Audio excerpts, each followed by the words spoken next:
Pagpapatuloy. Matapos ang 3 linggo, bumalik ang bida para sa ikalawang pagsusulit. Ngunit isang bagong karakter ang pumukaw ng pansin, isang mandirigmang may maitim na buhok, nakaban, at suot ang espesyal na puting kasuotan. Lahat ay nakatingin sa kanya. Nang makita siya ng mga kalahok, nagsimula silang panghinaan ng loob. Ang puting kasuotan ay sumisimbolo sa elementary level na martial arts, kaya nagtataka sila kung bakit napakalakas ng kanyang enerhiya. Dahil dito, inisip nilang ang kanyang dominanteng aura ay dahil sa maliwanag na hinaharap niya. Nakikinig si Yanan sa usapan ng mga lalaki dahil interesado rin siya sa bagong kalahok. Bigla siyang naabala nang tawagin siya ni Han. Napansin ng madaldal na lalaki na tumangkad siya sa nakaraang 3 linggo, kaya pinuri rin ng ating bida si W. Chang. Dito, inamin ni Han na talagang nagtrabaho siya sa sarili at nakamit ang isang bagay bago magsimula ang pagsusulit. Sinubukan niyang hikayatin ang ating bida, sinasabing hindi lahat sa pagsusulit ay tungkol sa panalo. Ayon sa kanya, kahit isang magandang laban mula sa dalawa ay maaaring magbigay pansin sa isa sa mga Desolate Fortress Masters na magmamasid. Sa kasamaang palad, ito ang pinakamahirap na bahagi, at may karanasan si Han dito dahil naranasan na niyang magdaan dito.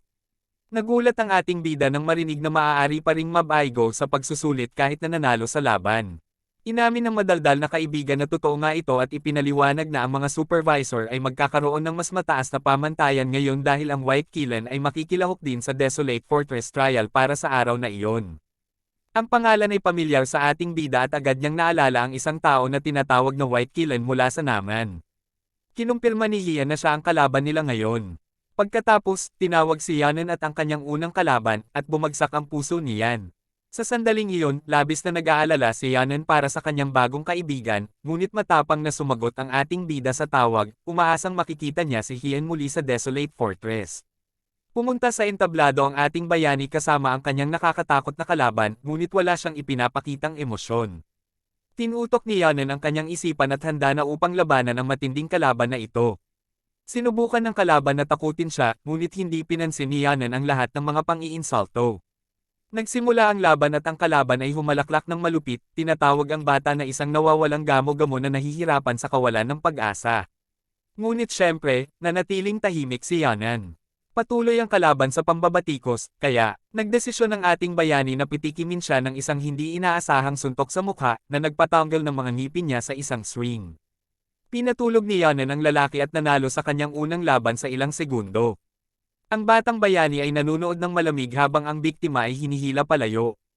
Ang lahat ng kalahok ay nanunood ng may pagkabigla, at ang buong arena ay tahimik na parang sementeryo habang sinusubukan nilang intindihin ang nangyari. Pagkatapos, may isang tao sa crowd na ngumiti, at nang maglakad siya pasulong, napagtanto namin na ang taong ito. Wala nang iba kundi ang puting kilay na kinatatakutan ng lahat ng ibang kalahok. Lumapit siya sa batang bayani at binasag ang katahimikan sa pamamagitan ng pagtatanong kung maaari na niyang simulan ang sariling laban. Lumingon si Yanan at nagulat nang makita ang lalaki roon, at nang makita ang ngiti sa mukha nito, alam na ng batang bayani na siya ay hin-challenge. Ang ilang mga tao sa likod ay excited na makita ang puting kiln sa larangan ng labanan at nagtatanong kung alin sa mga leader ng squad ang haharap sa kanya.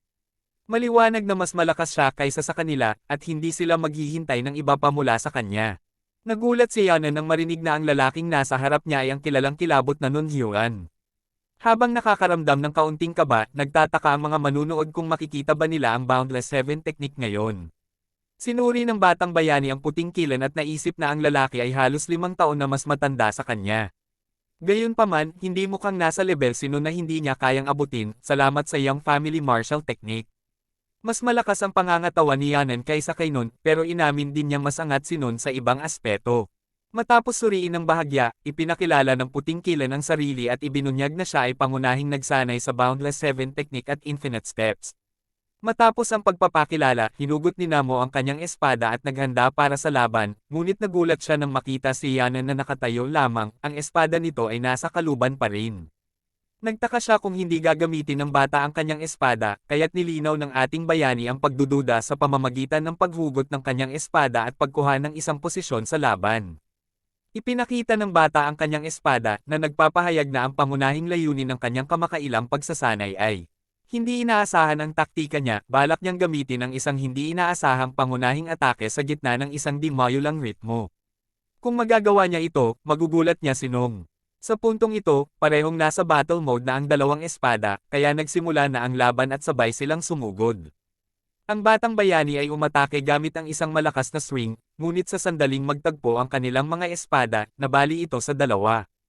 Ang ibang mga kalahok ay nagulat kung gaano kabilis nabali ang espada niya, at habang sinusubukan pa niyang intindihin ang nangyari, biglang nangyari na pagpasyahan ng mga manunood na nanalo ang puting kilin gamit ang nakakatakot at kahangahangang espada.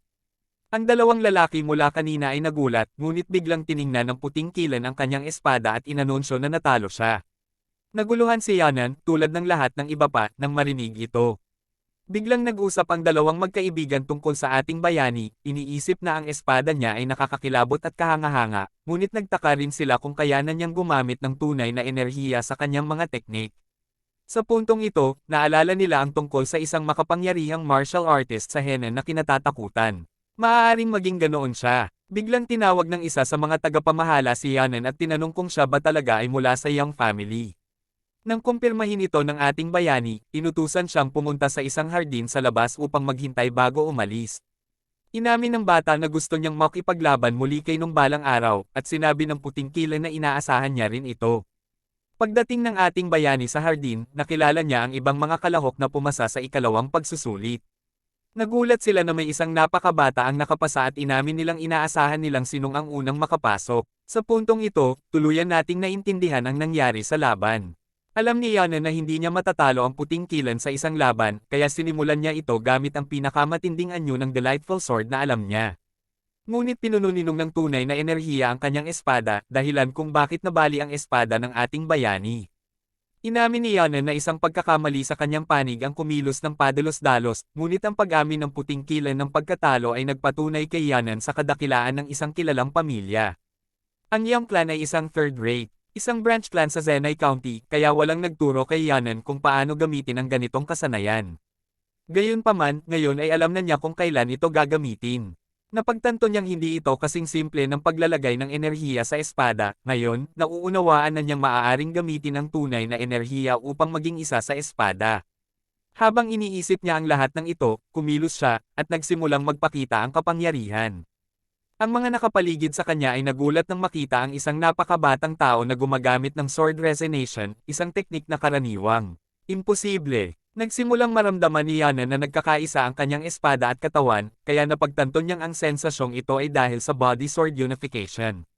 Tama, kaka-unlock lang ng ating bayani ng body sword unification. Dahil dito, naramdaman niyang ang teknik na gagamitin niya sa estadong ito ay magiging bago. Ang kanyang sirang espada ay nagliliwanag pa rin sa mga sandaling iyon, kaya ipinikit niya ang kanyang mga mata saglit. Pagmulat niya, huminto ang liwanag ng espada. Ngumiti siya, alam niyang nakagawa siya ng isang malaking progreso, at ito'y nakumpirma nang lumapit ang puting kilin upang batiin siya sa kanyang bagong natuklasan. Nagulat si Yana nang makita si Hyuan sa tabi niya, ngunit hindi dapat ikagulat dahil naipasa na ng puting kilin ang ikalawang pagsusulit. Hindi sigurado si Yanan kung gaano nakatagal si Hyuan doon, kaya't inisip niyang baka pinuprotektahan siya nito upang walang makasagabal sa kanyang enlightenment. Sa ganitong pag-iisip, nagpasalamat siya kay Hyuan, sinasabing hindi niya napansin ang presensya nito. Ngumiti lamang ang puting kilin bilang tugon, at binati siya ng ating bayani sa pagpasa ng Desolate Fortress Trial. Sinong ay natulala saglit bago biglang tumawa. Nang mga sandaling iyon, dumating si Yan, na ibinunyag na ipasa rin niya ang kanyang pagsusulit. Kaya't nagpatuloy ang mga pagbati. Pagkatapos ng mga bati, agad na nagsalita si Yan, ipinapalam kay Yana na mayroon na siyang palayaw. Tulad ng inaasahan, ito ang huling bagay na inaasahan ng ating bayani, kaya't tinanong niya si Yan kung anong ibig niyang sabihin. Kapag may isang tao na nagpapakita ng pambihirang martial prowess o nakakuha ng atensyon, karaniwang binibigyan sila ng mga palayaw, at nangyari na nga na ang ating bayani ay kwalipikado para dito. Isang malaking karangalan para sa mga martial artist tulad ng Cliff Swordsman, Neutral Spirit Fist, at White Killan. Si Yana na ngayon ang pinakabagong espada na sumali sa club. Kahanga-hanga, pinangalanan siyang Lightning Genius. Oo, ang ating bayani ay tinaguri ang talento ng kidlat at ipinaalam ni Nung na ito na ang magiging pangalan niya sa Jong. Kung tatawagin siya ng mga martial artist ng Desolate Fortress ng ganito, isang cool na pangalan, ngunit hindi maiwasan ni Yana na maramdaman na parabang tinutokso lang ang isang batang mabilis lang sa espada, ganun ang pakiramdam niya.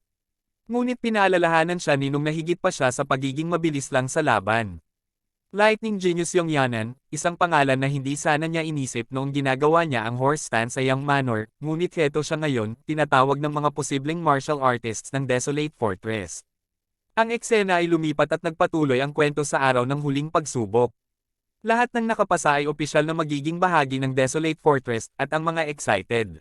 Ang mga prospect ay nakatitig sa mataas na tore na puno ng paghanga, kasama na si Yanan na nararamdaman na ang estruktura ay isang buhay na piraso ng kasaysayan kung saan makikilala niya ang desoladong master ng fortress, isa sa pinakamalakas na martial artist sa kasaysayan. Makalipas ang ilang sandali, bumalik ang unang kalahok mula sa kanyang interview na may kabiguan at ito ay ikinabahala ng iba. Lumabas na ang leader ng fortress ay tinitingnan lamang ang mga mukha ng hindi nagsasabi ng kahit anong salita at ganun na nga, bawat isa sa kanila ay pumapasok at lumalabas na sugatan ang puso. Hindi nagtagal, dumating na ang pagkakataon ni Yin. Pumasok na siya para sa interview at matapos makita ang nangyari sa mga naunang kalahok, talagang kinakabahan siya. Ngunit sa kabila ng takot, pinipigilan niya ito at nagtitipon ng lakas ng loob upang pumasok sa tore. Sinabihan siyang magpatuloy hanggang makarating sa tuktok ng tore kaya't patuloy siyang umakyat sa maraming hagdang-hagdang palapag hanggang sa makarating siya sa isang malaking pinto sa pinakamataas na palapag. Bumukas ang pinto para siya makapasok sa isang malawak na hall na puno ng magaganda at bihirang mga halaman. Matapos lingunin ang paligid ng silid na may temang halaman, napansin niya ang taong pinuntahan niya. Nakita niya na ang leader ng desoladong fortress, ngunit hindi siya katulad ng inaasahan niya. Isang mahinang babae na may berdeng buhok na kulay limon, nakasandal sa kanyang trono na parang pagod na pagod na. Ipinakilala ng Own ang kanyang sarili upang ipahayag ang kanyang presensya, kaya't itinataas ng babae ang kanyang ulo upang tingnan siya. Ang malalaking mata niyang berde ay tumutok sa kanya at agad siyang tinanong kung siya ba ay anak ng linya ng dugo na iyon. Gaya ng inaasahan, medyo naguguluhan siya kaya't tinanong niya siya kung anong linya ng dugo ang tinutukoy niya. Hanggang sa mga sandaling iyon, wala siyang alam tungkol doon. Hindi pa siya nakikilala, kaya't hindi niya akalaing kilala ng babae ang kanyang ina o ang pamilya nito.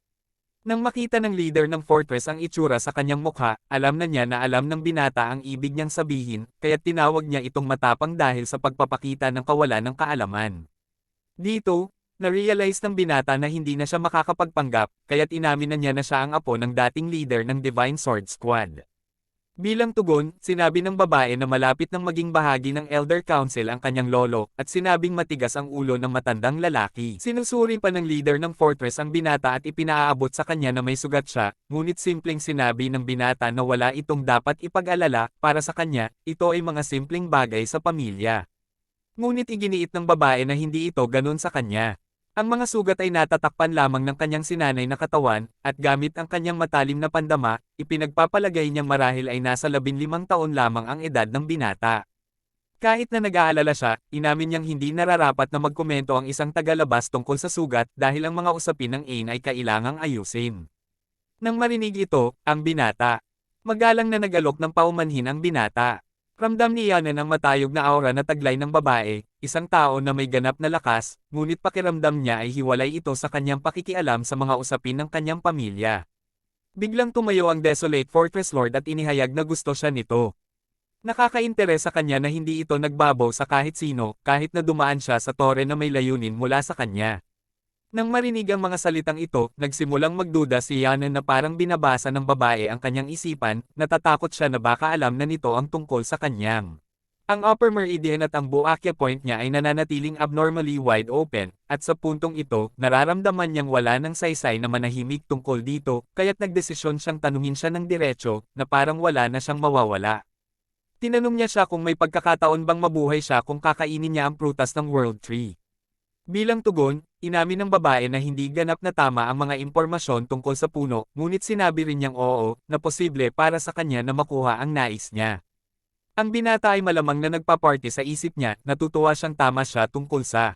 Ngayon na nakuha na niya ang kumpirmasyon mula sa leader ng Desolate Fortress, tinanong ng binata ang babae kung maaari ba niyang kunin ang prutas para sa kanyang sarili. Sa puntong ito, ipinaalam ng matalino na babae na ang sagot ay nakadepende sa kung ano ang gagawin niya.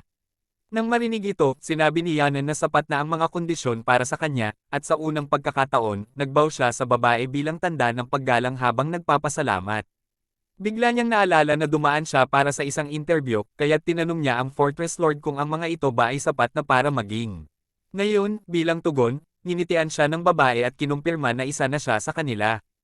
Pagkatapos, sinabi niya na maaari na siyang umalis, ngunit bago pa man siya makatalikod, tinawag siya ng babae bilang susunod na Divine Sword Leader.